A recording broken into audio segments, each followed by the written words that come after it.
What if 5 years ago someone came up and told you that you could be a professional gamer? Those two words were never put together till very recently. My name is Abish Matthew. I'm a gaming enthusiast. I've seen the gaming industry grow, and as a fan of gaming, I am so excited to meet one of the OGs on today's Dell Futurist Level Up Mentor Sessions. I'm talking about none other than the incredible Ankit Pant, who you might know as Venom.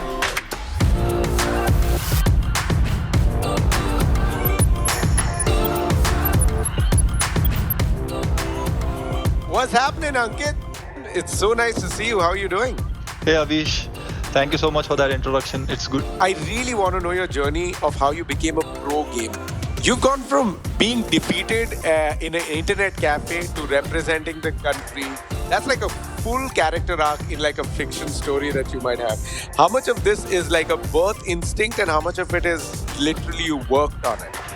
I would say there's hardly any instinct to be honest. Yeah, I'm still working. I had to work a lot, and it is not that easy how people think you can become a pro gamer just by playing games.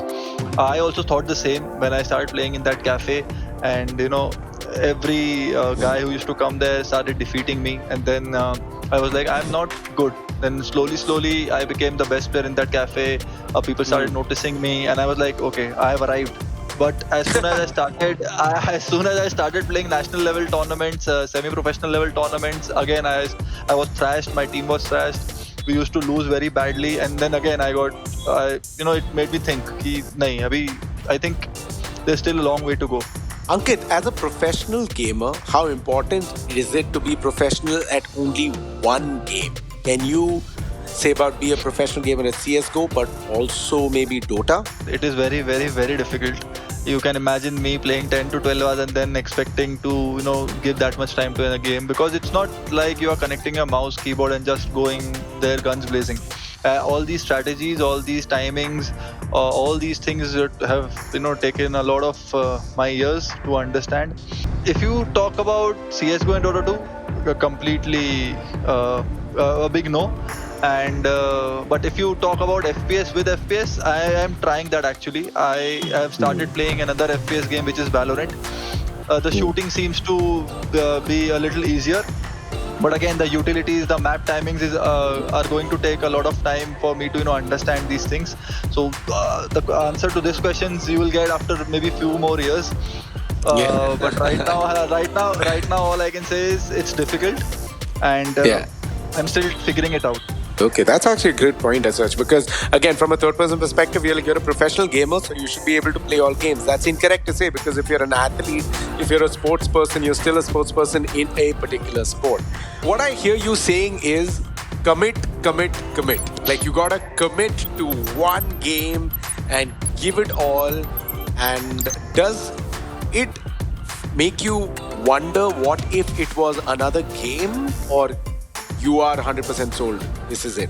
I'm sold that this is it. Now, to challenge myself, yes, I've started learning new games to see will I be able to answer your question. Can you go competitive in another title also if you're playing one? So for Abhish Matthew, I will do that. I am going to try really hard and see if I can answer that question in a couple of years.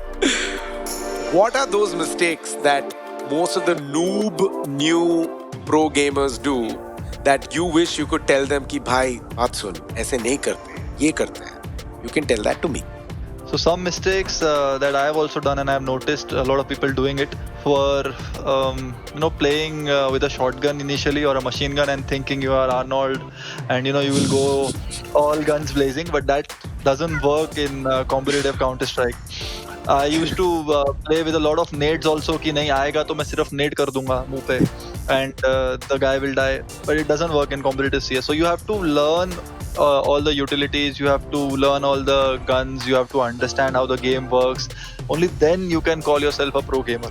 So is it important for every pro gamer to get so comfortable with every weapon that depends on your role in the game, you can switch your weapons as well? Like I was saying, now I am an entry fragger. Most of the time I play with rifles, but I also know how to use the op. Now, when I have a low HP, and I know that one AK bullet or one M4 bullet is going to kill me, that's when I kind of ask my opper to give me the op and give him my AK. I know not every weapon you can master, but you should know how to use everything. And you should have few weapons where you can turn rounds which are already lost in your favor. So I would like to get one more point from you, which is about like a somebody like me who wants to get into professional gaming, even as an enthusiast, or if imagine if someone wants to get competitive. How important is it for an individual gamer to play with multiple groups out there so that you can come with the strategy and play together? Or is the objective that new players should only play with one team so that you sync well together? See, you should definitely indulge in the community, because a lot of players will do things differently from things that you do, and you could learn. But again, switching teams is not what I advise people. If you're starting, start with the 5 people whom you trust, who have a long vision, who can be consistent, who are passionate, who will not keep going here and there just because you are losing some tournaments. You need consistency, and that's how the team chemistry is built. Only these things will bring consistency. On a scale of skill, strategy, how important is map awareness? There are certain angles on the map where you could see the enemy first. There are no hidden places as such, because we have played a lot of these maps multiple times, so we know each angle and we know all the spots that are there in the map. You have to understand how the players are moving in the map by looking at the radar, by seeing how the team is playing, what time the team is pushing, all these things.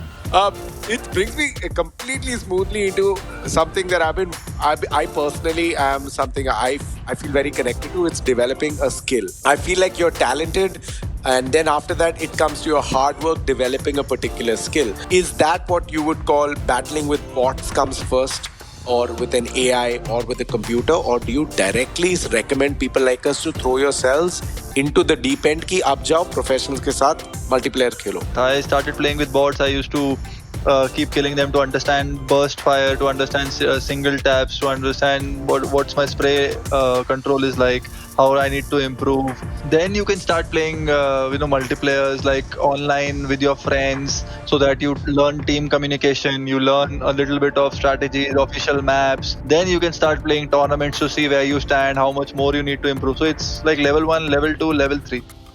Any other way that someone like me can become a professional player other than just spending time? Anything else we could do? You can just pray to the god otherwise, and if he decides, then magic will happen. Or else you have to give time. There is no other way.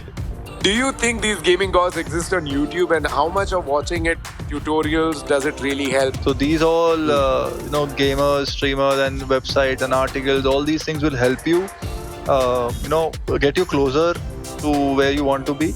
But eventually I think you have to kind of build your own play style, understand how what is what are your pros and cons, and that is only going to help you in the longer run. Would you like to tell us a little bit about someone like a noob like me, about the graphics card? What is the refresh rate? How important is it when you're playing? If you are playing casually, like AAA titles, heavy titles like Doom Eternal, GTA, Assassin's Creed, Witcher 3, these are some of the heavy titles, AAA games, and you want to play on maxed out graphics, you need a good graphic card like a 2080 RTX or 2070 RTX. Refresh rate, I would definitely recommend you to go for Alienware 25 to 40 Hz. You will feel the difference. You will see improving your game when you switch from playing on 60 Hz and then playing on the Alienware 240 Hz. Also, the Alienware laptops, one thing that I love about them, the cooling on these laptops is pretty amazing. I remember once or twice I've played on my friend's laptop and it used to heat a lot. When I play on my Alienware machines, it doesn't heat that much. Wow, I feel like I could sit with you for days and I can just like little by little noodle all the information I need out of you. But let's see what I've learned so far. What I've realized it's the extreme commitment that every sports person has in a conventional sporting event is the same mental and physical commitment that you need to do as a pro gamer. Basically, pro gaming does not happen overnight. It requires practice, patience, and perseverance. But the gaming industry, I feel, is so much more and so much bigger than pro gaming.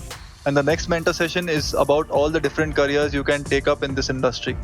Thank you for having me for the Dell Futurist Level Up Mentor session, man. And I shall definitely tune in for the next one.